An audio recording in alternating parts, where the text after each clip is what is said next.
everyone, welcome back to the channel. I am Sunidhi Arya and I teach economics on this channel. फिलहाल हम mathematical economics को पढ़ रहे हैं।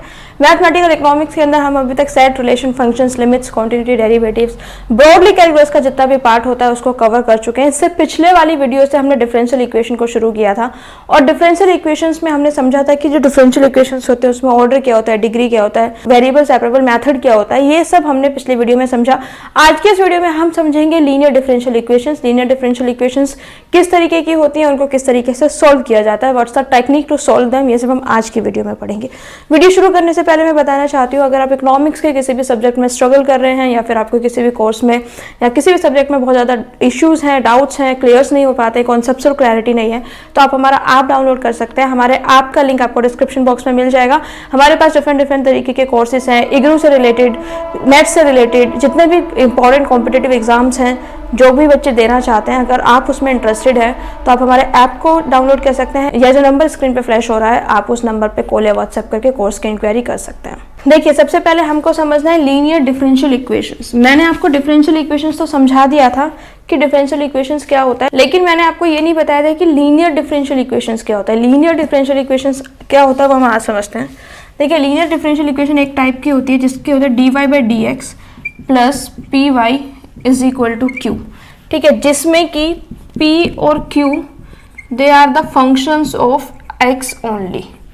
ठीक है, इसका मतलब आपको समझ में आया। इसका मतलब ये है कि कोई भी इक्वेशन जो कि इस फॉर्म में है dy/dx plus py is equal to q, उसको हम बोल सकते हैं कि वो लीनियर डिफरेंशियल इक्वेशन है जिसमें p और q हमारे फंक्शंस हैं केवल x के।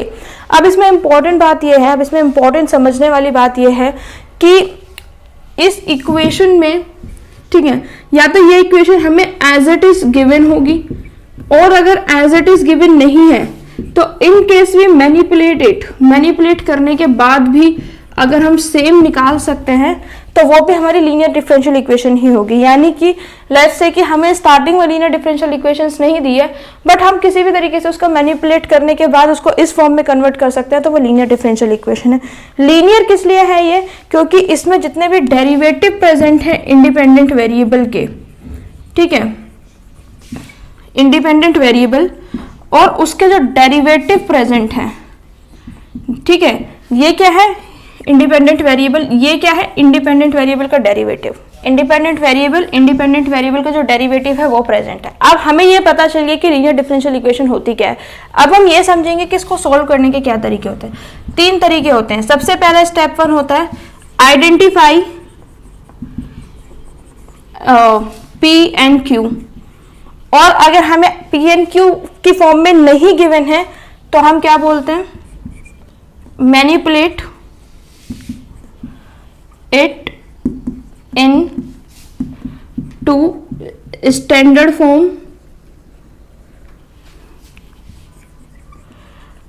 and then find P and Q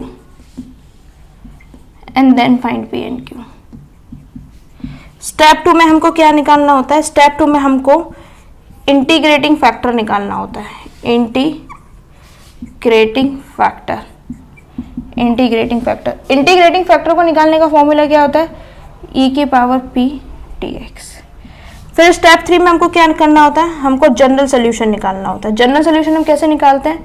y into integrating factor is equal to q into integrating factor और इसका डेरिवेटिव dx के रिस्पेक्ट में। देखिए, मैंने अभी तक आपको क्या समझाया? मैंने आपको समझाया कि आज के लेक्चर्स में हम लीनियर डिफरेंशियल इक्वेशंस को पढ़ रहे हैं। लीनियर डिफरेंशियल इक्वेशंस को हम पढ़ रहे हैं। अभी तक हमने डिफरेंशियल इक्वेशंस को देखा, लेकिन इसमें हम लीनियर डिफरेंशियल इक्वेशंस को देखेंगे। तो सबसे पहले हमने समझा कि लीनियर डिफरेंशियल इक्वेशंस होती किस टाइप की है। लीनियर डिफरेंशियल इक्वेशन इस टाइप की होती है dy/dx plus py is equal to q, where p and q are the function of x only.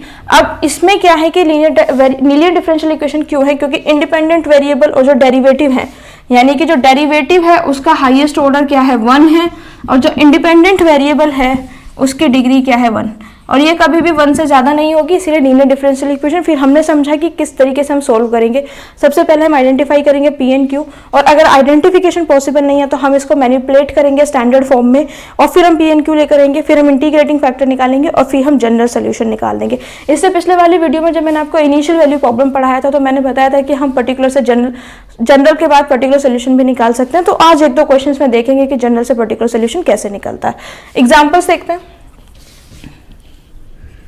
Example 1, dy by dx plus y upon x is equal to x square plus 1 upon x। ठीक है, अब देखिए इसको हम क्या कर सकते हैं, इसको इस स्टैंडर्ड फॉर्म में हम लिख सकते हैं, इजीली लिख सकते हैं। स्टैंडर्ड फॉर्म क्या होती है, dy by dx plus p y is equal to q. dy by dx plus 1 upon x y is equal to q. अब इसमें p क्या है, 1 अपॉन एक्स, q क्या है, x square plus 1 upon x. Step 1 हो गया। Step 1 क्या हो गया, हमने मैनिपुलेट कर दिया, प्लस y अपॉन एक्स को हमने क्या लिख दिया, plus 1 upon x into y लिख दिया। इससे क्या हो गया हमारा, इससे पी एंड क्यू हमें पता चल गया। अब स्टेप 2, इंटीग्रेटिंग फैक्टर निकालिए। कैसे निकलता है, e की पावर p का इंटीग्रल कीजिए। p का इंटीग्रल क्या है, 1 अपॉन एक्स dx, तो e की पावर log x। और मैंने आपसे लास्ट वीडियो में एक बात बताई थी कि e की पावर log c का मतलब c ही होता है, यानी कि e की पावर अगर log में कुछ है तो हमारा एक्सपोनेंशियल log को कैंसिल कर देगा, और जो हमारा फंक्शन है केवल वही बचेगा। तो यहाँ पे c है और यहाँ पे x है, तो क्या बचेगा, केवल x बचेगा। तो हमारा इंटीग्रेटिंग फैक्टर क्या आ गया, x।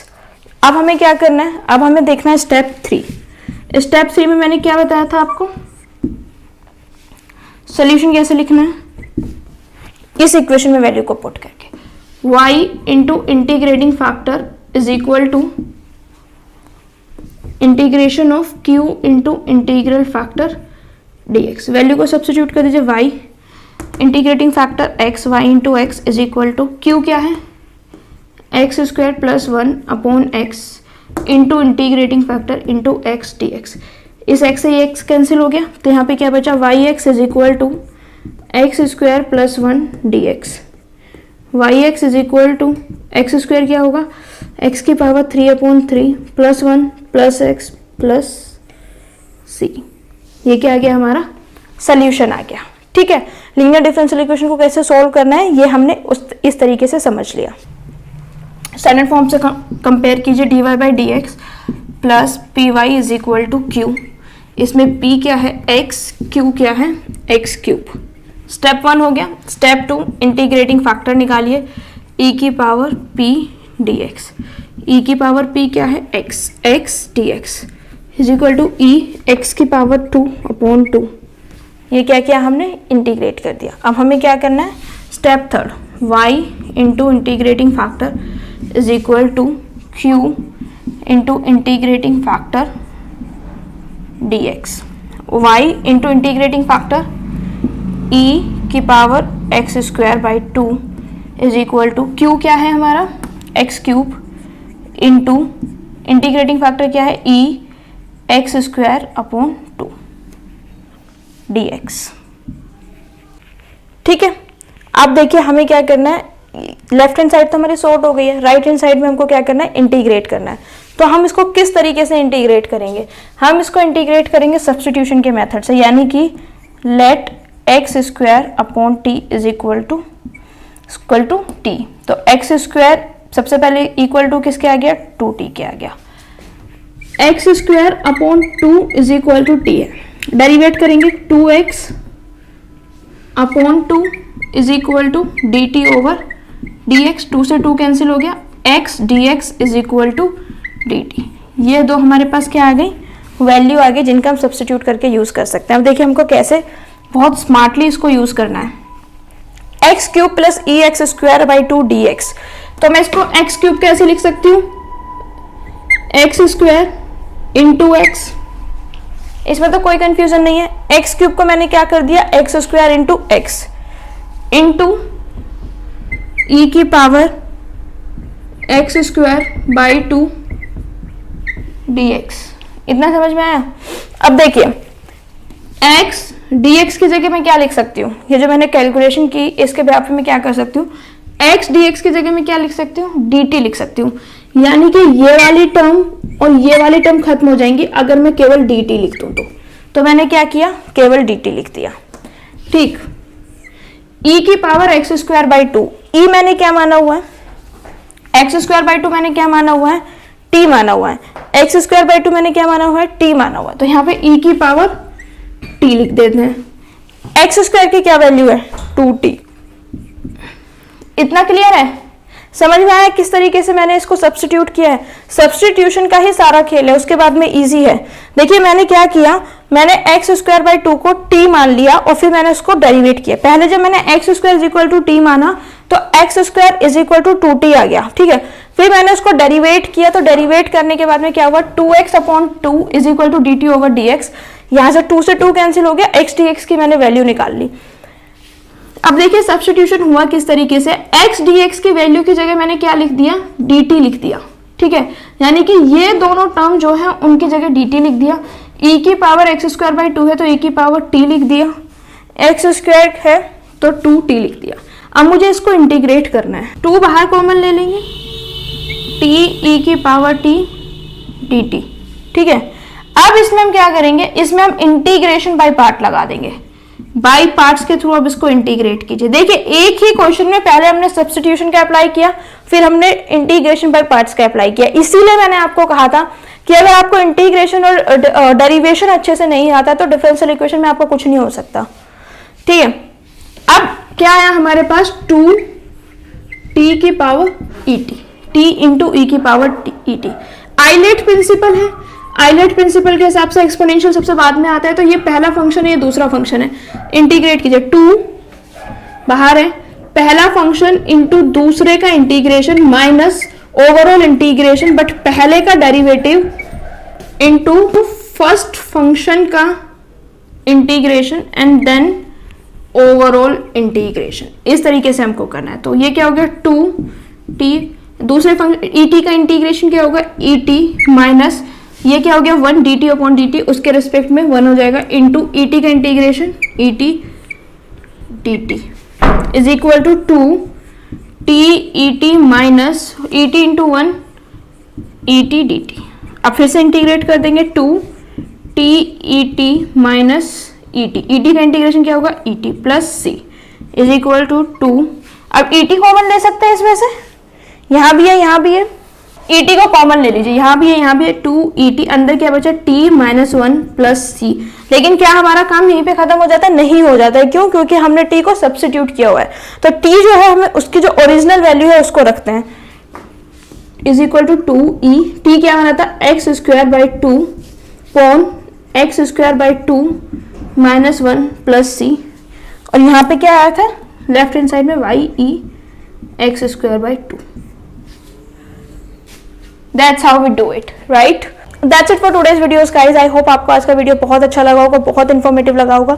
अगर आपको आज का वीडियो अच्छा लगता है तो please like it, share with your friends, subscribe to the channel. Subscribe करने के बाद नोटिफिकेशन बेल को जरूर ऑन करें ताकि नेक्स्ट टाइम मैं जब भी वीडियो अपलोड करूँ वो जल्द से जल्द आपको मिले। Until next time, thank you so much, don't forget to like, share and subscribe. Thank you.